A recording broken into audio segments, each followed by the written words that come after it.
En septembre 2022, après le décès de la reine Elisabeth II, William est devenu prince de Galles et son épouse Kate Middleton, connue jusqu'ici comme duchesse de Cambridge, est devenue princesse de Galles. Pour la reine Camilla, cela n'a pas été aussi simple. Car ce titre a pendant très longtemps été associé uniquement à Lady Diana, tragiquement décédée dans un accident de la route survenu à Paris en août 1997.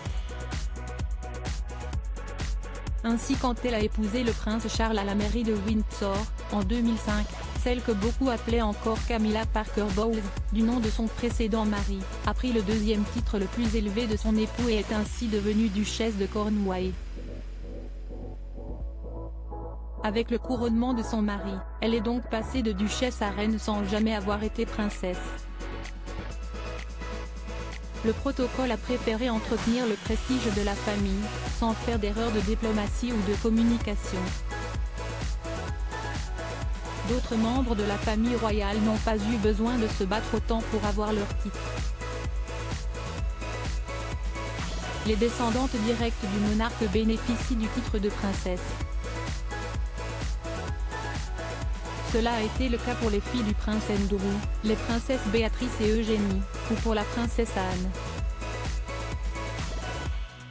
Un droit du sang d'une certaine façon.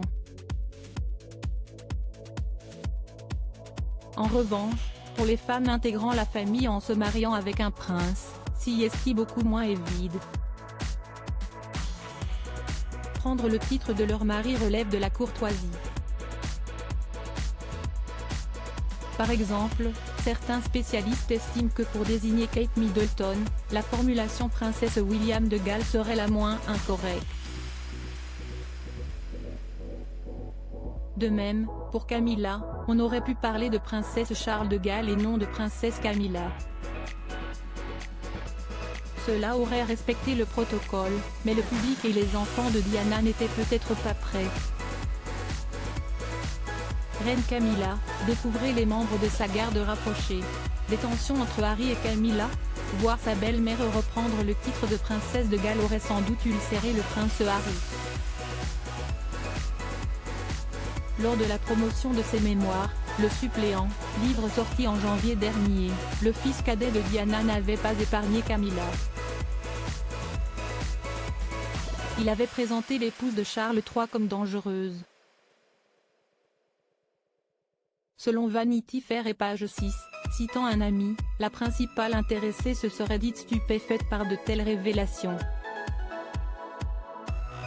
Le prince Harry et la reine Camilla se retrouveront le 6 mai puisque le plus jeune fils du roi devrait bien être présent au couronnement.